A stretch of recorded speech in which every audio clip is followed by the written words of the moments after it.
नमस्कार मित्रांनो, पुन्हा एकदा आपले स्वागत आहे. मित्रांनो, शिक्षकांसाठी एक मोठी आनंदाची बातमी. शिक्षण विभागाचा मोठा निर्णय, शिक्षकांना होणार हा फायदा. जाणून घ्या व्हिडिओच्या माध्यमातून. त्याकरता हा व्हिडिओ शेवटपर्यंत पाहून चॅनलला आपण जोपर्यंत सबस्क्राईब केलं नसेल तर सबस्क्राईब करून व्हिडिओला लाईक करा.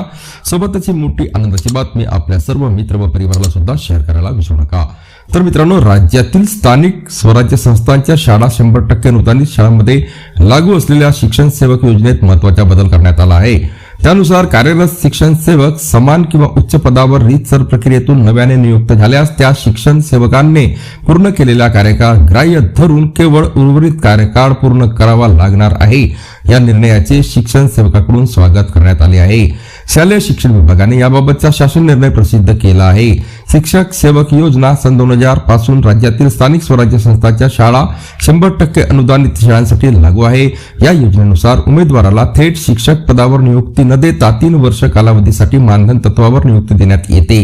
या कालावधीत उमेदवारांची सेवा समाधानकारक असल्यास त्यास नियमित शिक्षक म्हणून मान्यता देऊन वेतन श्रेणी लागू केली जाते.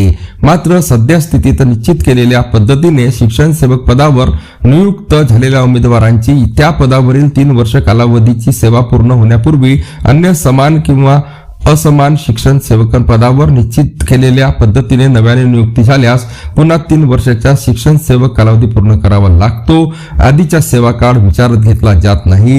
हा नियम उमेदवारांसाठी अन्यायकारक ठरत असल्याने त्यात बदल करण्याचा प्रस्ताव शिक्षण आयुक्तांनी शासनात सादर केला होता. त्या अनुषंगाने शिक्षण विभागाने योजनेत बदल करण्याचा निर्णय घेतलेला आहे.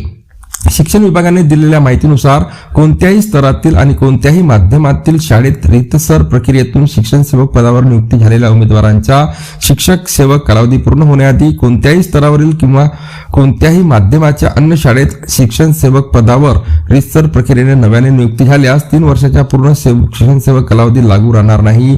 पूर्वीच्या शिक्षण सेवक पदाचा सेवाकाळ विचारात घेऊन केवळ उर्वरित कालावधीसाठी नवीन शिक्षण सेवक पदाचा कालावधी लागू राहील असे स्पष्ट करण्यात आलेले आहे. नवा नियम कोणाला लागू? मित्रांनो, शासन निर्णयाच्या दिनांकाला शिक्षण सेवक कालावधी सुरू असलेल्या उमेदवारांना हा नियम लागू होईल. निर्णयाच्या दिनांकापूर्वी शिक्षण सेवक कालावधी पूर्ण होऊन नियमित नियुक्ती झालेल्या शिक्षकांना हा नियम लागू होणार नाही. पूर्वीच्या शिक्षण सेवक पदावरील सेवा आणि सध्या कार्यरत असलेल्या शिक्षण सेवक पदावरील सेवा या दोन्ही कालावधी 3 किंवा अधिक वर्षाचा झालेला उमेदवाराचा शिक्षण सेवक कालावधी नव्या निर्णयाच्या दिनांकात संपुष्टात येऊन नियमित वेतन श्रेणी लागू होईल असेही नमूद करण्यात आलेले आहे. तर मित्रांनो, पुन्हा भेटूया नवीन अपडेटसह पुढच्या व्हिडिओमध्ये. धन्यवाद.